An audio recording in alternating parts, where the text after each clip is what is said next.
Okay then guys, so we're back with the first Descendant and we have got quite a lot to go over. A full recap of everything that's going on right now, which is a little bit crazy. There's a load of stuff going on with the icons inside of the game, matching up with Destiny and them needing to change these things. It's mad.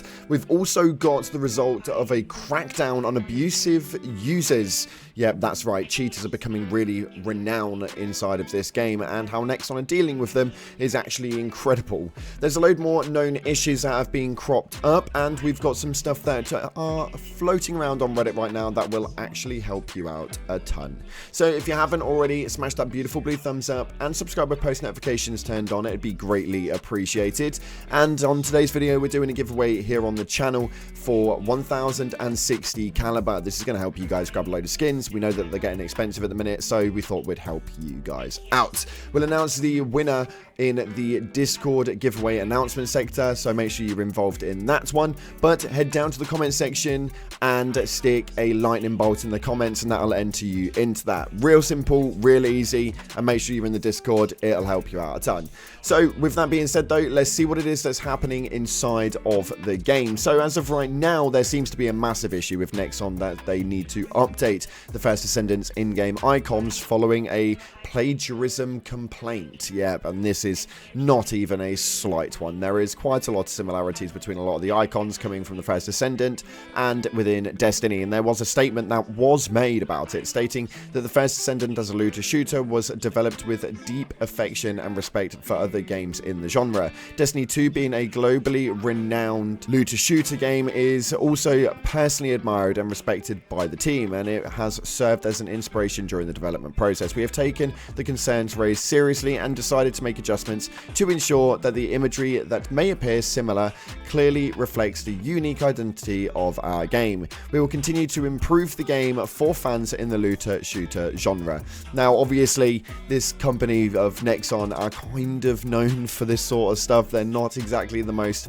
straight and narrow sort of company going, but yeah, nonetheless they're looking at changing that one, so you may see an update with some icon changes very soon. I can't imagine that there's going to be a massive change in the icons though. They're probably just likely to add a few bits in or take a few bits out.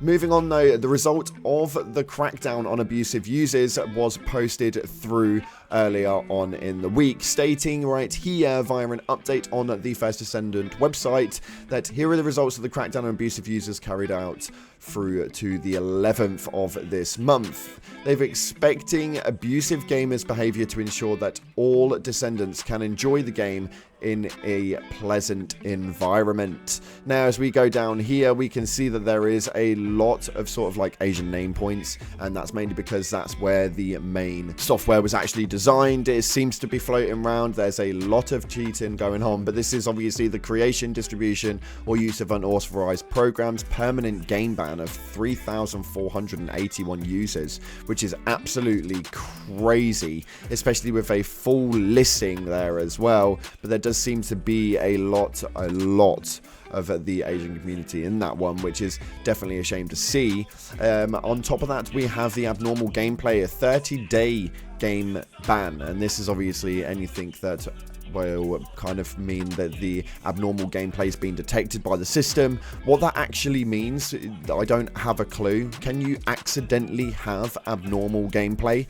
Well, I'm not too sure. Let me know if you guys have been hit by this one, because 639 users have been hit with that one. And the exploitation of all processes related to the open store was obviously caused for a permanent game ban, which has 608 users. And that's crazy, because for this one it's because of unfair gains by exploitation on store payment process. Again, not too sure what that means, but people have been cracked down on it by, I'm presuming, conning the system and getting things for free.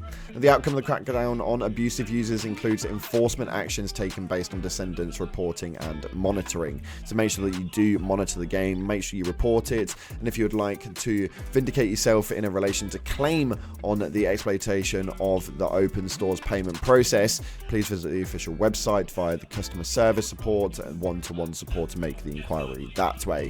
This is crazy to know that they're already hammering down on this sort of stuff. We've obviously got the AFK farmers at the moment, which is seeming to be a massive issue, and whether they actually sort that one out, we'll have to wait and see. I don't know how they're going to plan on doing it, but nonetheless, they're looking into it. A load more known issues were added into the listing for the intermittent disconnecting server connections. They've been adding this stuff in repeatedly, and it's really nice to see that they're actually communicating it. It's actually amazing, to be completely honest with you. It's a breath of fresh air when it comes to it. Yeah, they're aware that there's a lot of problems, but they are being as transparent as they can be and trying to fix what they can. On top of that, though, some stuff floating around on the Reddit, like this piece right here, which is a post for the encrypted vault map locations. Now, obviously, somebody has done a absolute run round, and they've also added the material drops for the vaults. For Kingston, obviously, it does not have a map because it has no vault spawns. Now, the re-upload, because he forgot Vespers on this one, but the post is actually amazing. So if you guys want to go ahead and check that out, it will be in the description below for the sources. You guys can obviously go ahead and get the encrypted vault usages that way. A ginormous spreadsheet has made its way to the Reddit as well, and people are ranting about this one as it has absolutely everything in it, with location guides of absolutely everything, what the typing of it is, the drop rate percentages, and everything. So you guys can literally just save this to your phone or save this to your PC, literally just bring it up and do exactly what you want to do. We cover Descendant materials, weapon materials, void fragments, reactors, actual Descendants themselves, weapon checklists, and Descendant checklists. It's absolutely insane, and this is an absolute mega thread for a spreadsheet. It's crazy, and something that you guys should definitely just have there, just in case you ever do need it. Now, a few things that people don't seem to be happy about inside of the community right now, with things going on inside of the game, is mainly revolved around the battle pass. It seems to be quite a key feature at the moment,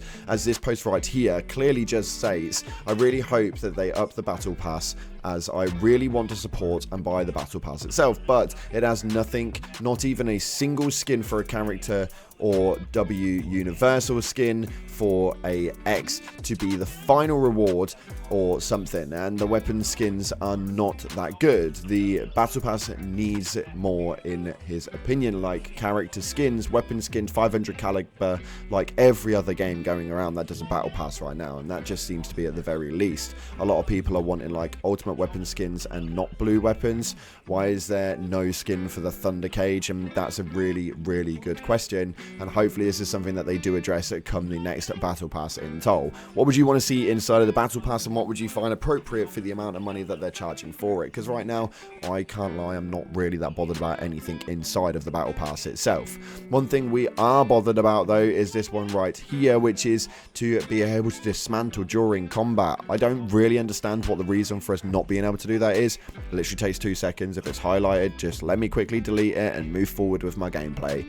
I feel like that's something that we definitely need in Tau, because loot just drops at left, right, and center in this game. It's absolutely cracked out of its box as to how much loot is actually dropping inside of this game right now, and so much so that there's a lot of stuff that we don't even want. So this post right here clearly states, and something that I will 100% back, is that you should not be able to get more than one of the same Descendant parts, because unlike weapons, you can only build them one time. You should be able to sell all but one for materials or gold, and I think that is something that we definitely need.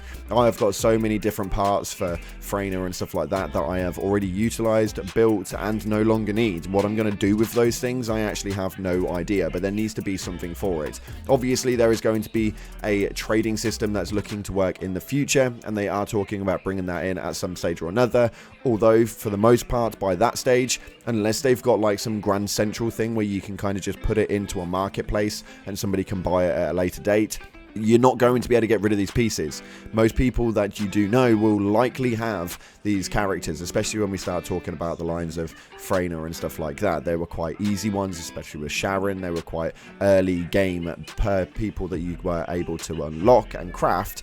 Especially right now, we're at a point where everybody's now starting to craft the Ultimate Bunny, and people are going for the Ultimate Ajax, and people have the Ultimate Lepic, and it just seems to be a thing that by the time trading comes out, you're still going to have no uses for any of these these pieces. So we need to have a sort of a dispense that we can utilize for in at least materials that we are going to want to use. At least back me up on that one. You've got to agree. Anyway, that's unfortunately all we've got time for today, though.